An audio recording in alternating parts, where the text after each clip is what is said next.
Man, abang saya masak. Kanyaman, Kak? Kanyaman. Yan na po yung gulay natin na may bulaklak ng kalabasa. Ginisa lang po natin. Sa kanyaman, magpipitas tayo ng bulaklak ng kalabasa at iabraw natin. Ayan mga kanyaman, ha. Din po ako ng talbos ng kalabasa po. May abalatan ko po ng ganyan para hindi po siya maano. Pag niya kinain po ito, ha. Yan.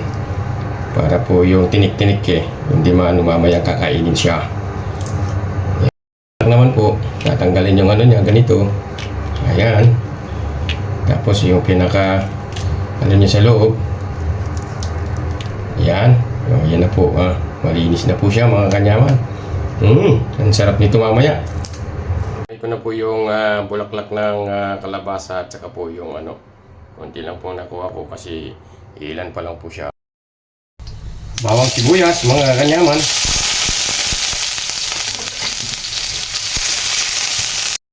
Yan, pag naamoy na ni Marites yung bawang sibuyas na ginigisa mo, lagay mo na yung kamatis.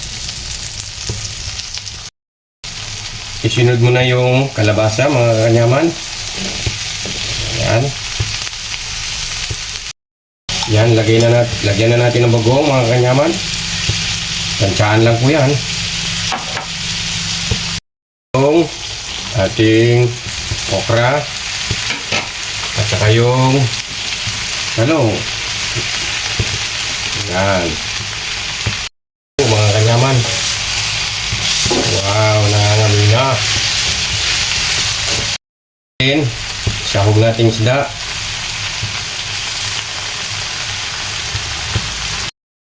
Sabaw.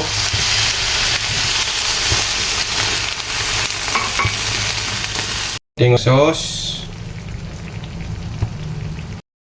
Na natin yung bulaklak ng kalabasa. Yan mga kanyaman. Mga kanyaman, nakaluto po na tayo ng ginsang gulay na may bulaklak ng kalabasa na pitas po natin sa sarili nating pananim. Ayan po mga kanyaman, ha. Umuwi pa lang. Kanyaman. Basbasan muna po natin yung pagkain natin. Panginoon, maraming salamat po sa biyayang pinagkaloob mo sa araw na to. Naway magsilbing lakas po sana sa aking pangangatawan. At ito po ay inaalay po namin sa pangalan po ninyo. In Jesus' name, Amen. Siyempre, sugong kanyaman po tayo. Ito po yung mga bulaklak, ha. Mga ilang piraso lang po siya, Sugong kanyaman. Ang sarap. Kanyaman. Kanyaman. Perfect.